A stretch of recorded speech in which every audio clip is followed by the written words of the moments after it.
Aunt Betty welcomes you to our premiere episode of Aunt Betty, Renaissance Queen, the original Betty since 1980. Though it's true, Betty took a several-decade hiatus in order to establish their small business in war-torn Portland, giving a nod to quantum mechanics back in the 90s. When Betty Bomber retired, Betty foresaw deep in their future, deep in their golden years, a renaissance.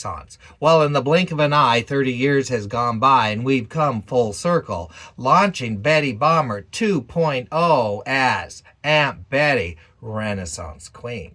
So let's do the plug. If you enjoy our show, please consider subscribing. And if you tap the like, and if you share the video, and if you leave a comment, good, bad, you can clock us or what have you. Aunt Betty will read them. We don't have any fans yet, so we'll have plenty of time to read yours. All of this will help the algorithm, and it will help distribute the show and help other people to find it. So a couple years ago, Aunt Betty first started thinking about doing a TV show, and we were thinking about a show that we would want to watch. And so we were thinking about doing subjects such as home improvement, gardening, architecture, vintage cars, and self-care for folks of a certain age, with a little bit of social and political commentary feathered in for a good measure. But since the time we started thinking about doing that show, and now a lot has happened in our country. The middle class has reached stage 7 of the 8-stage formula of middle class collapse. Our country is in the midst of a 5-alarm fire, and it is reaching crisis proportions. The very little amount of democracy that the citizens ever had of this country is on life support and is on the verge of flatlining at any time. So it is in this moment, in this Queen's opinion, that all citizens of the U.S. that care about moral clarity and the future well-being of our country must come together, set aside our imaginary differences, left, right, or center, in order to keep our sights on the real picture, which is to push back against this current authoritarian regime's attempt to take over the country and set up a permanent one-party fascist rule and the vacuuming of the remaining wealth upwards out of the reach of ordinary citizens into the hands of a very few who already have millions and billions of dollars. Aunt Betty's mission is to preach to the choir to motivate them to get involved and to invite the middle-of-the-road or disaffected right-leaning sisters and brothers to give our movement a look-see. Fact-check our positions and lean into trusting your own gut feelings. For if we don't get an overwhelming majority of ordinary Americans to come together, we will lose our country. We'll end up broke, imprisoned, and hating each other, which is what the current power structure wants. Fortunately, finally, programs are being cultivated online that are beginning to expose the crisis, since the mainstream media has epically failed to do so. They are just in the pockets of the big mega corporate, and by contributors who are much more educated and articulate than yours truly. But if Aunt Betty can help in any way to help distribute good information from a place of authenticity, we feel bound to at this time, as JFK said in his 1961 inaugural address, ask what you can do for your country. We will assert at this time, though, our disappointment by the vernacular that is being used by too many of our democracy-oriented podcast stars. It seems the classic rough language has been co-opted by the millennial generation that has come to the foreground in content creation. Sort of comes off as we're too cool for school and our generation has arrived, distinguishing ourselves from the boomers and their old-fashioned way of speaking. Aunt Betty wants to remind that we all have agreed that words have meaning. There's still our third rail word, such as the N-word. Do we really want to surrender the distinction between classy speech and gutter speech? Aunt Betty uses gutter speech from time to time, but tries to limit it to when we're blowing our top and yelling at the knocking over and smashing the Roseville pottery. Ah! If that language is thrown around frivolously, then what do we have left when we really need to emphasize an extreme circumstance?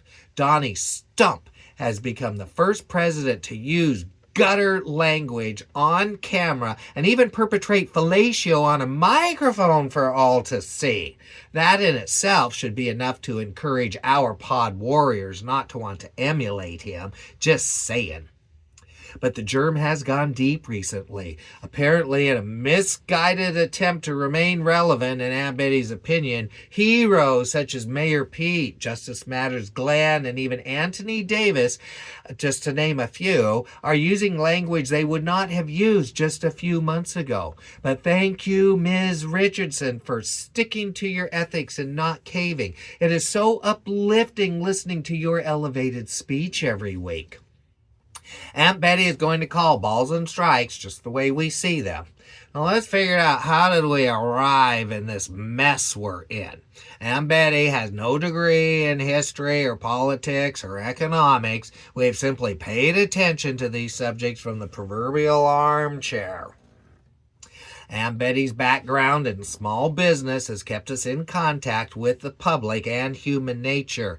And as a result of an extra helping of childhood trauma, being the offspring of a teenage mother, violent father, and an emotionally abusive stepfather, Aunt Betty developed, in order to survive, a highly turned up internal BS meter.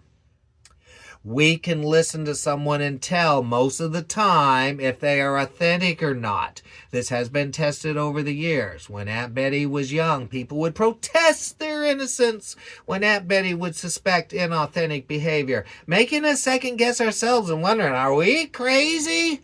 But time always bore out that those gut feelings seldom betrayed. To be an equal opportunity BS caller-outer, when we would listen to Bill Clinton speak during his presidency back in the 90s, he came across as inauthentic. We couldn't even stand to listen to him. And it goes without saying what a phony W was. But even President Obama was so measured and calculating, we could rarely enjoy listening to him either. And as authentically good-hearted and well-meaning Mayor Pete is, in our opinion, he is so cripplingly measured it's often painful to listen to him as well. We're wondering if he's worried about misspeaking and getting canceled by his left flank, which Aunt Betty has been warned about as well. So we will do our best to walk on eggshells for a while before critiquing that block. Continuing on, it's essential to recognize that the people running this country do not want you involved. A good start to embrace is that even nature organizes itself by a hierarchy formula. We see a breakdown in roles in the animal kingdom all around. Queen bee, worker bees. Where do you think the term pecking order came from? Chickens. Chickens peck each other based on their status in the flock. Ooh, poor bottom of the rung chickens. Ooh. There's always a leader in herd mammals. Think of the elephant matriarch. Nature simply organizes itself this way. The distinction between animals and humans is that the leadership of an animal herd is always based on qualification. It's always the animal with the most experience and the appropriate temperament that leads the herd to the best feeding grounds, the safest river crossing sites, and so on. So we believe that there probably is some sort of genetic predisposition for humans to organize themselves in distinct roles to one degree or another as well. Problem is that currently with humans, the most qualified people are not achieving the roles of leadership, unless one considers the characteristic of being willing to do anything in order to achieve power qualifying. For the last several thousand years of our post-Atlantean civilization, humans have organized themselves in roughly 3 to 4 tiers of hierarchy, roughly 1% at the top who are in charge. These are the people who control the resources, the physical resources, and the knowledge. The next is the educated class, let's say about 20%, whose role it is to keep the proverbial trains running on time, or to keep the society functioning. These are your engineers, your scholars, philosophers, and artists, and for better or worse, your religious and military leaders. The next roughly 80% of the population is simply expected to do as they're told. They do the grunt work. They plow the fields, lay the bricks, file the papers, pull the coffee, soldier the wars, and so forth. This third class can be divided into subgroups as well, especially in racial and cultural hierarchies. Since the U.S. founding was Eurocentric, we'll consider European history. In Europe during the Middle Ages and the Renaissance, your ruling class were your monarchies and aristocratic families. The next down were your religious and military leaders. But the majority of the people were powerless peasants who were tied to the ruling class by way of the land they lived on. You see, only the ruling class could own land, and so for all intents and purposes, owned the people who lived on their land as well. But the Industrial Revolution in the 1700s marked the beginning of a slight reorienting of the social classes in Europe. And leading up to that, the European migration to America beginning in the 1600s was spurred by an attempt to escape the rigid social covenants of the time. The first migrants were attempting to escape religious intolerance, like the Pilgrims, only to perpetrate their own intolerance later on. What's that about? But the majority of the European migration to America was in pursuit of economic opportunity. And we'll take this time to express one of which may be several of Aunt Betty's controversial opinions, and that is of America's original sin. Many people believe that America's original sin is slavery, but Aunt Betty believes that America's original sin is greed, which slavery is merely a symptom of, albeit a symptom of catastrophic degree. So let's understand that opportunism is genetically engineered into every species. It's essential for survival. Think of the weed growing out of the crack of a sidewalk. Organisms must exploit every resource possible in order to survive and thrive. The region where Africa, Europe, and Asia come together provided the ideal combination of flora, fauna, geography, and weather to kickstart a high civilization several thousand years ago. When this civilization reached the Americas in the 1500s, it became intoxicated by the immense concentration of untapped resources the continents had to offer. The wealth potential appeared boundless, and indeed it was for 400 years. The greed occurred because humans, unlike animals, have free choice, and there was no attempt at an organic balance of taking and restoring.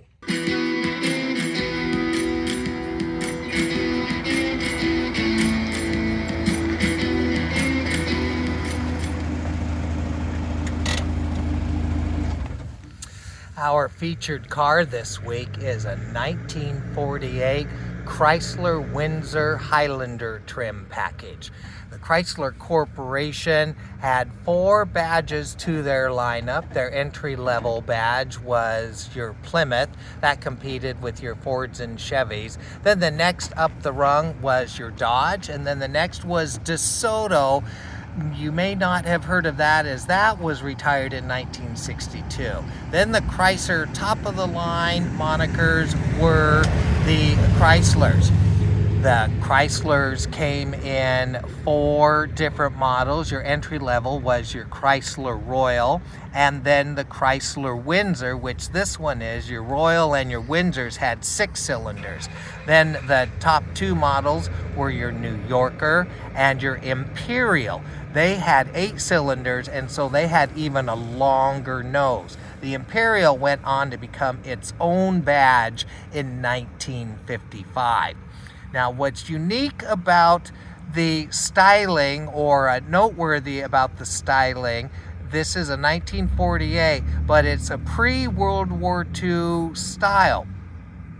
The World War II from 1942 to 1945, we did not make cars, as the factories were making airplanes and tanks and stuff for the war effort. So when they started making cars again after the war, they just picked up where they left off, because they didn't know when they were going to start making cars again, and so there were no new cars on the drawing board.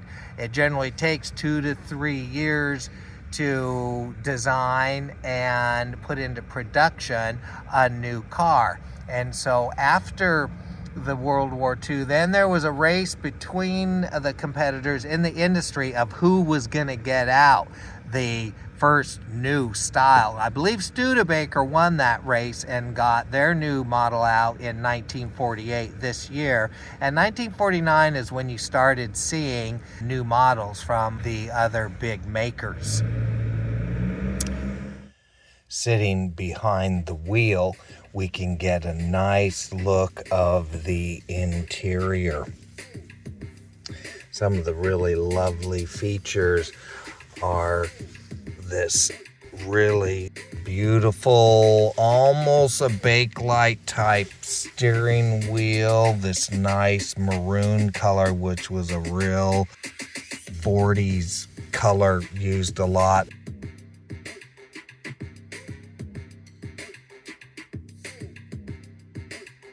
And these really wonderful sort of deco maroon colored plastics.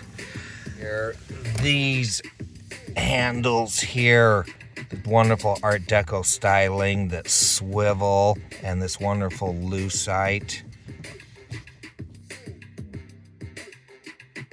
And this wonderful lucite at the end of the gear selector. So this is the Highlander trim package, which is characterized by this wonderful Scottish plaid original upholstery that's all beautifully tufted, and it's trimmed in the doors. Look at all this beautiful Art Deco lines and these wonderful crowns.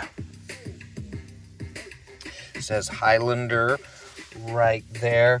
We were wondering if Walter Chrysler was possibly Scottish and therefore having an affinity for the Scottish style, but research showed that he was mainly German and Dutch. Turn on the key and then you just push that button and the car starts. That's wonderful old-fashioned horn. The back seat is very beautiful. This wonderful plush original upholstery. There's this wonderful armrest that comes down. You rest your arm.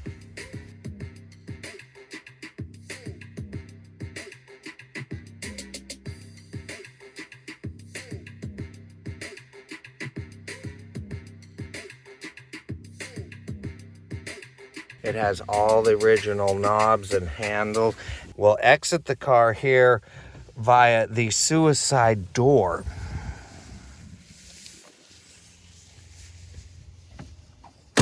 Suicide door is then a back door that is hinged on the back side, as opposed to where the hinge is on the B pillar on modern cars. So here the hinge is at the A pillar and opens this way, and then generally a door then opens that way, but you see these open towards each other. Now, who bought these cars originally and who collects them now? Well, this was always your grandpa's car. It was stately, conservative in styling, more expensive. Who collects these today? Well, basically no one, because it's still your grandpa's car. Most people do not even know that they want a car like this because you don't see them. The beginning of car collecting in the 1970s, virility was the main criteria. You had gearheads that wanted to collect initially mid-50s, like your mid-50s Fords and Chevys, and they like to make these into hot rods. So they were always 2 doors as opposed to 4 doors, which made a car more stately and frumpy. So today the most sought after cars are your 60s and 70s muscle cars.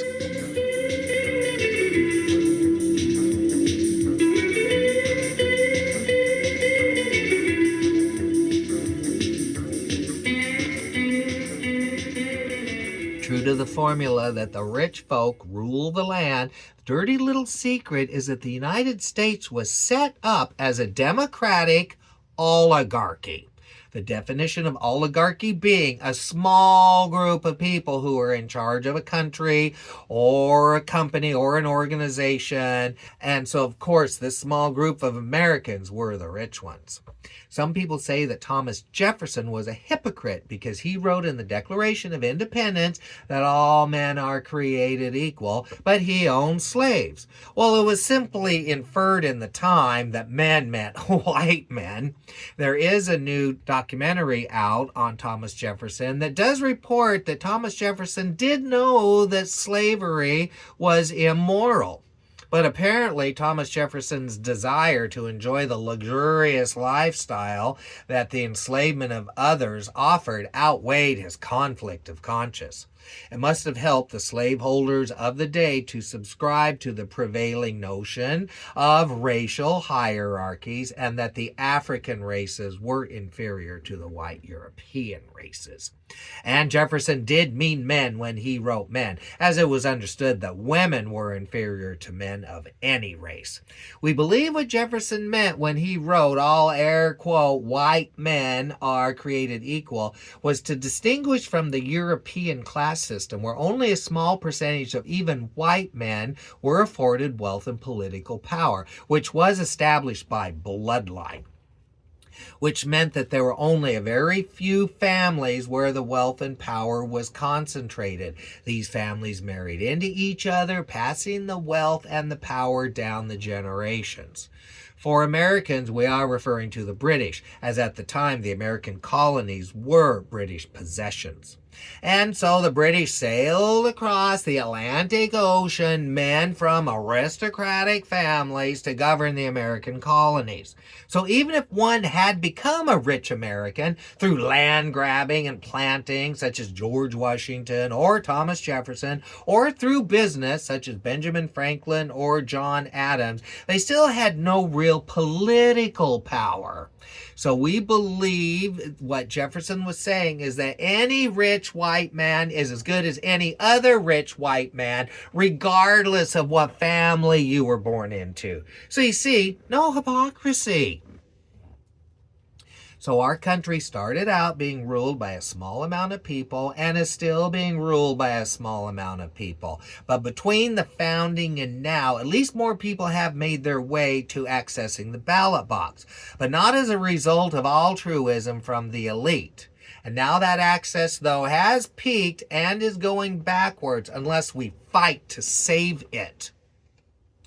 Due to the burgeoning industrialism that really ramped up in the United States during the American Civil War in the 1860s, more and more folks moved from the countryside and farming into city industrial centers. The rich industrialists needed 2 things from the masses to increase their wealth. They needed people to work in their factories, and they needed people to consume the products that were made. Wars make a small amount of people a large amount of money, and you have until recently needed a large amount of people to fight in those wars. In order to get people to fight and risk dying in the war, they have to feel they have a personal stake in the country that they are fighting for. So the rulers have had to balance their desire for people to fight in their wars, work in their factories, and consume their products, the sole point to get richer and give just enough back and no more to get the masses to go along with it. The first ramp up of war, industrialism, and consumerism in the U.S. came during and after the Civil War, starting in the 1860s and went for about 40 or 50 years or so.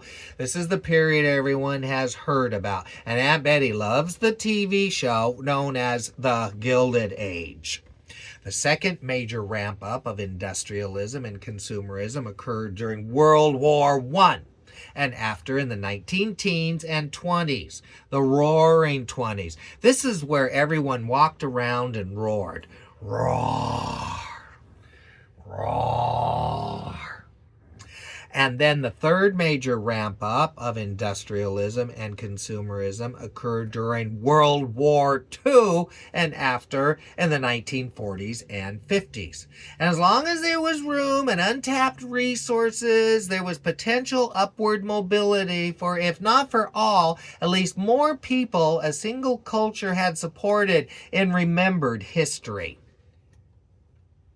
Was kind of okay that the super rich were getting richer because a lot of the poor people were getting a slice of the pie as well. 100 years ago, Republican President Calvin Coolidge said, "The chief business of Americans is business." And indeed, every priority in American culture has come in a distant second to making money. Because only a small handful of rich people rule our country, and frankly only a small handful of people rule the world, the context within which they have decided our global civilization is to be perpetrated is not perpetrate good culture, it is make money. Since our leaders only care about the top 2% or so of the people and not the rest of us, there is no culture being buoyed that engenders any deep meaning. People's need to connect with deep meaning is why people flock to churches who purport to deliver deep meaning. But too many of those institutions are corrupt and are manipulating their congregations out of, you guessed it, their money. And poisoning their minds, they are satisfying the human need for community, but at the cost of an us versus them mindset. So at this stage of our cultural condition, the default position for compensating for lack of meaning is to pursue material wealth. But we should know that ultimately that is unfulfilling. It's what Greek philosopher Socrates taught 2,500 years ago and what the teachings of Jesus mimicked 500 years later. It appears that the richer one gets, the less fulfilled they are. Because we really don't own anything material, we don't own our homes or the land they're on, we're only stewards, we don't really own money, again, merely stewards of it. The only thing we really own is our personal code of ethics. We miss the point of the concept of wealth if our identity is based on how much money we have. The people who are currently the stewards of the material wealth are doing a very PISS poor job of managing that wealth. Why does Jeff Bezos channel his wealth into a $500 million pleasure yacht? He should know better. He wasn't born rich. He certainly deserves money more than people who inherit it, because people who have a good idea, work hard, and contribute to society should be rewarded. What is wrong is when people spend so much wealth on such frivolous things when so many are suffering. Why is Jeff Bezos not moved to help reforest the Amazon rainforest, which is now half cut down? Or recreate beaver dam wetlands in the drought-decimated American West? What is wrong with that guy? We should have a conversation about, should there be an upper limit to personal wealth? And we should have a conversation about changing our economic model from a growth model to a maintenance model.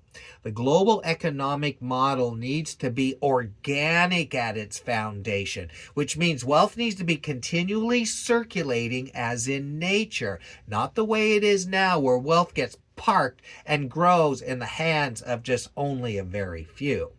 Our economy is modeled on a pyramid scheme, which means that it requires new resources to continually enter into the base to prop the system up and work its way up to the top to increase the wealth of the people perched there. Economists refer to it as growth. You hear them say on the news something like the economy grew 2.7% last quarter, but this type of economy that is designed to make the ultra rich even richer is not sustainable. It has an insatiable appetite that gobbles up resources all around it, natural and human. That's why you hear the analysts say that populations have to grow in order to keep a region's economy afloat. And why you hear about countries' economies that have peaked because their populations have peaked, like Japan or South Korea, or many of the European countries. Specialists say if we don't have new young workers to pay taxes and support the retirees, the country will collapse. So it was fine for the U.S. population to explode during the 1900s because it propped up the economy, allowing the rich people at the top to get richer. But by the 1970s, the world had rebuilt itself from the cataclysm that was World War II. There were now new rebuilt factories and restored economies all over the world competing with the U.S. economic model. So the 1970s was the highest percentage of our population enjoying the fruits of American prosperity. As technology and automation advanced, coupled with shrinking global market shares of many U.S. products, downsizing of its workforce became a priority of U.S. companies. Payroll for a workforce generally is the largest expense for any business. Aunt Betty can say that firsthand. For the last 40 years, U.S. companies have learned how to do more with less people, or simply exported the jobs to countries where people will work for less. Then, when white America began having less children a couple generations ago, the economic pyramid still needed the base fed. The government needed Social Security contributors, the market still wanted a good supply of consumers, and though industry needed a smaller workforce, they definitely wanted to pay whomever that force was less money. So everyone involved in running the country, industry, and the political body looked the other way, wink, wink, so that migration from Latin America would be the new fodder to get sucked into the base of the U.S. economic pyramid. Now let's be clear on why migration from the South had occurred. First of all, let's remember at the very foundation, everyone is from somewhere else. Simply depends on how far back you want to go. So, with that recognized, U.S. foreign policies are responsible for the migrations from Latin America. For over 100 years, U.S. policies have economically exploited and destabilized those societies in order to extract maximum profits for themselves. Study United Fruit or Dole, for example. Now, this is not America bashing, as Republicans like to say every time these policies are criticized. It's simply human nature, as we mentioned earlier. Then NAFTA further destabilized the region in the 90s by allowing mega corporate agriculture from the north to flood Latin America with cheap agricultural products, devastating multi-generational family farming communities. The U.S. Made up for it by packing up its textile industry and opened up sweatshops down there. So now the men are out of work, but the gals are making up for it, sewing Levi's and Pendletons for $1 an hour. So now the men have lost their farms, they've lost their pride, their sense of belonging. It's no wonder people turned to gang violence and drug trafficking. There was simply nothing left to do. If you stop and think about it, who would want to leave their families, leave their communities, sneak into a foreign land, break the law, and become part of a black market community economy? Who would want to do that? Only desperate people.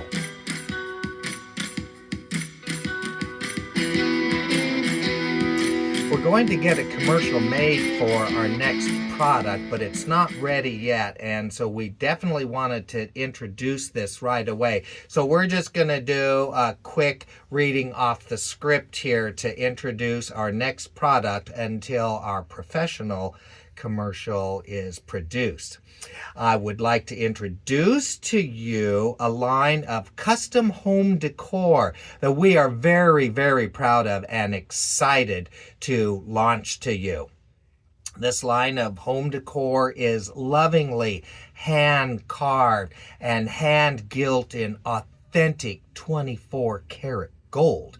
You can tell because you can't fake pure gold like you can fake the news. Like every time the news says that the greatest president that ever lived, Donald John Trump, has caused an insurrection, or stole classified documents, or rapes women, or takes bribes, or is a pedophile protector. Oh, that's right, the news never says that. So in the spirit of perfection, we take extreme joy in presenting for the first time the White House Collection Home Decor. Look at these beautiful objects. These are hand carved and hand gilded lovingly and painstakingly by yours truly, Aunt Betty. Look at that. And now look at this lovely urn right here. Isn't that astonishing? And you can put flowers or whatever, or they're just so beautiful you can just put them on your mantelpiece. We will have coming soon lamps and candle holders, but we do have some picture frames. Look at though, this is your very Baroque style hand carving here. In a very sort of 1600s Italian Baroque. This one here is very amazing here. This is sort of like flames. These would be so beautiful with family pictures in here, or pictures of your favorite cat or dog. We have one more here with hand-carved bow ties. This one here hangs on the wall. Look at that. Look at the impeccable detail. See, look at that. It's just impeccable. So, accept no imitations. Each item comes with a certificate of authenticity hand signed by Betty Bomber. That signature will assure that it is genuine, hand carved, and 24 karat gold leaf. Accept no imitations.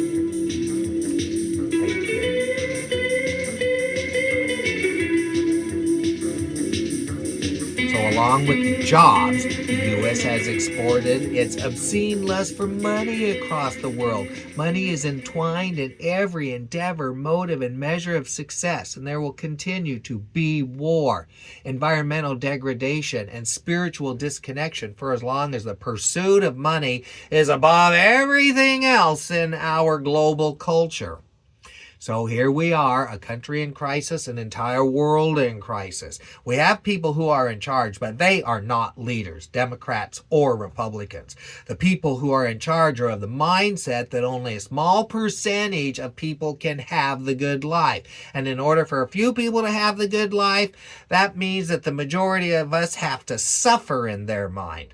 The global leaders are intellectually lazy and spiritually depraved, and so have modeled the global profit-making economic system on chaos, on destruction, on war, and deprivation. Too much of the wealth generated in the world is modeled on hardship and suffering, being sick, being cold, being hungry, being incarcerated, being unhoused, war, insurance, and on and on. But there are plenty of economic opportunities related to uplifting, high cultural pursuits. They just take a little more effort. There are so many possibilities in the clean energy sector, in transportation, in civic engineering. We could be building beautiful, magnificent cities. There is sustainable food production possibilities, wig styling, environmental restoration, health, science, just to name a few. Giving a nod to conspiracy theory, there is a deep state. But it's not what Fox News or the right-wing influencers say it is. It's not federal agencies. It's not federal workers. It's the silent power that stays in the background. That's why it's called deep. It's the top layers of the defense contractors, big oil, big banking, intelligence institution, and maybe certain powerful old families, who knows. What makes them deep is that they are behind the scenes pulling the strings. Now, this is no wacky conspiracy theory. Aunt Betty subscribes to plenty of those and will reveal those in the future. We are simply talking about human nature. People like to have their own way, and people will use their money to influence their culture. If Aunt Betty had boatloads of money, you can rest assured that we would be using our money to put forward our ideas and our goals. These behind-the-scene entities control our elected officials by their campaign contributions and their promises to put them on their boards of directors after they retire from politics.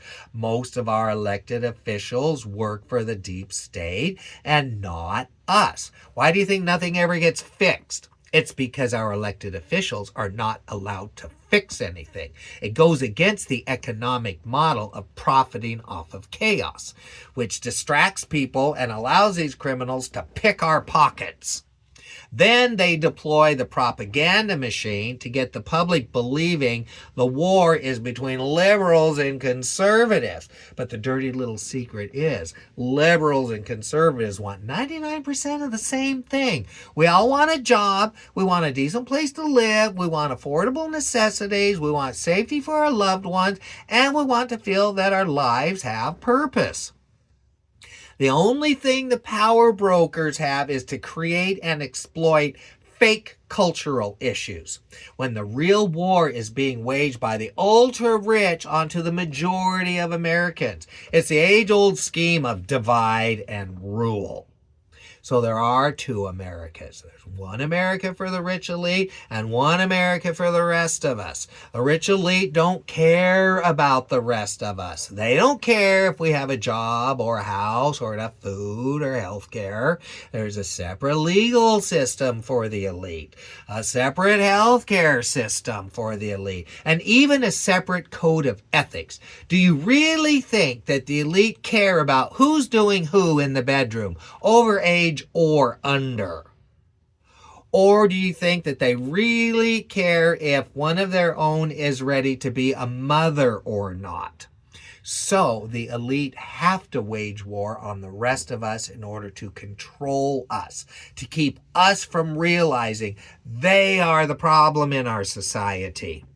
Since technology has reduced the need of the massive labor forces required in the 1900s, and since the majority of the people have always been considered disposable by the world's power brokers, the majority of us are being thrown away now at scale. The MAGA movement at its core is a reaction to being thrown away.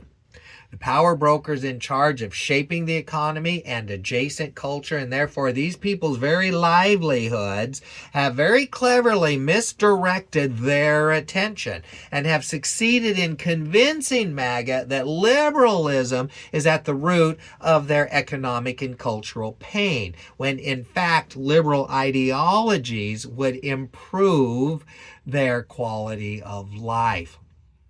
Now, Aunt Betty is no communist. Those systems have proved not to work, at least the ones that have been tried, as they have been extreme reactions to extreme inequalities. And the people in charge of those systems have been corrupt or broken in their own ways. From what we can tell, those less than 1% of people at the top, those leaders, have had no problems living lavish lifestyles themselves.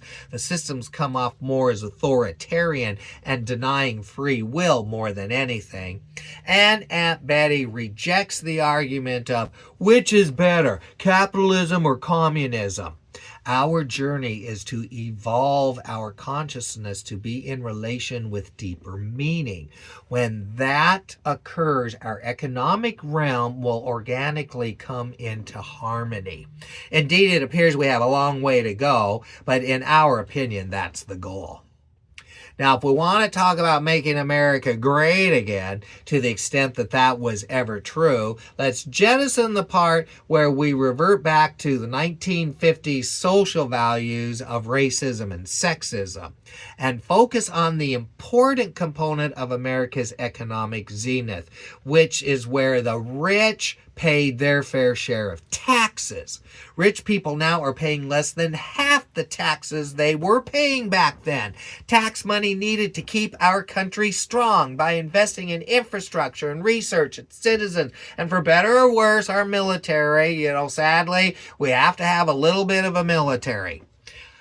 Question: why shouldn't rich people pay for the things that generate and protect their wealth? And if these companies and governments don't want to take care of this many people anymore, then we have to figure out how to take care of ourselves in a humane and ethical way. We need to have for this country and the world, frankly, 10, 20, 50, and 100-year goals. It took 100 years to get into this mess, and it's going to take a real plan to get us out. The first thing we need to change is profiting off of hardship. Well, we have already reached the end of part 1 of our 3-part launch of Aunt Betty, Renaissance Queen. We will be back next week with part 2. This is Aunt Betty signing off for now and encouraging you to keep it clean.